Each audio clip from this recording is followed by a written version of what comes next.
was diagnosed with acromegaly about 4 years ago. I'd had a couple of years of strange experiences, which at the time I put down to stress. Strange experiences, quite bizarre really, where one day I noticed that I had a leaking nipple. Yeah, a secretion from one of my nipples went in the shower, and I just thought it was something and nothing. Did nothing about it, and just thought, oh. That was the first thing. And then I noticed that I was getting really tired. I'd stopped jogging, and I started to become quite emotional. I had occasional headaches, and a lot of these things were happening over a couple of years. But it wasn't. It was very much a case of things seemed to be happening quite slowly, but I was changing as a person, but at the time I didn't know it. Also physically, I noticed that my face was changing very slowly, that my dentist was saying that my teeth alignment was changing, but my dentist didn't raise it as a concern, just said I was a big lad. But there was lots of different things that were happening, but I couldn't understand what it was. I'd been to see my GP, and he thought I was suffering from depression, but as a strong guy who's always worked hard and dealt with different situations, I was like, nah, I've not got depression or stress. Just a lot of different things that happened which were unexplained. And then came the day where one day I started getting quite bad headaches, and I realised there is really something not right here. And I Googled it, and I came up with pituitary tumour, tiredness, changes in face, ring size changes. I went to my GP and I said, can you do a blood test? Because I think I've got a pituitary tumour. GP said, no, you've not got that, Richard. But I had. At that time, I didn't know the word acromegaly. I just knew that I might have a pituitary tumour. It really only hit me when I got referred to the endocrinologist at the hospital. And I went to see him. And I'd done a bit of research online, but I wasn't really worried.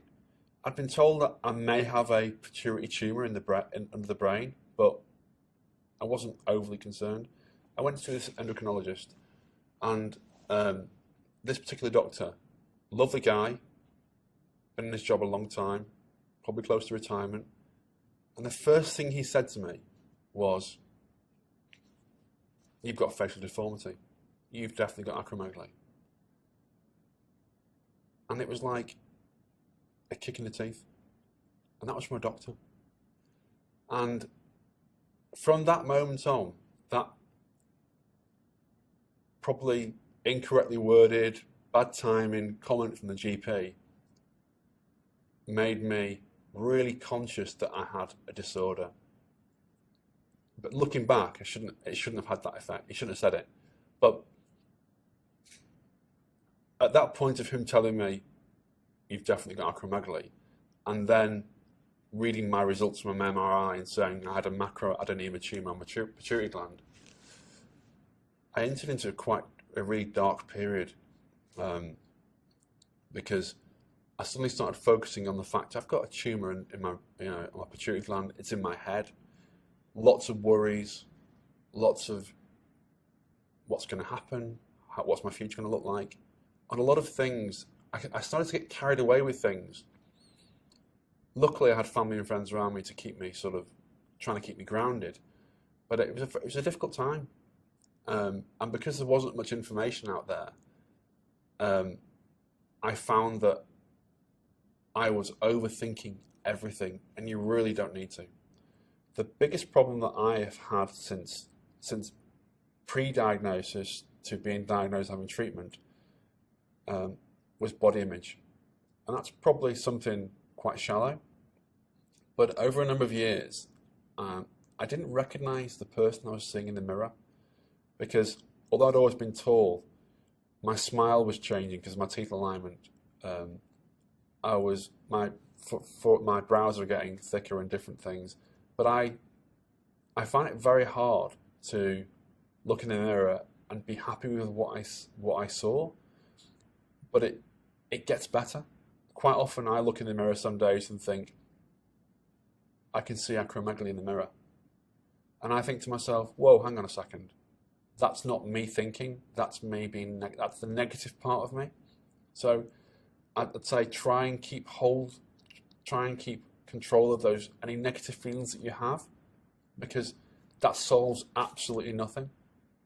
And you either face up to having a lifelong condition, or there are other options.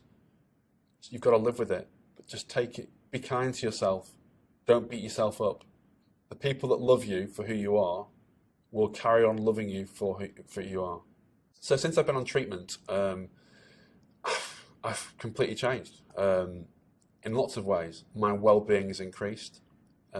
My soft tissue swelling around my face has reduced.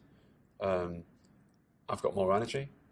For me personally, a big problem was my testosterone levels had been wiped out by my pituitary tumour.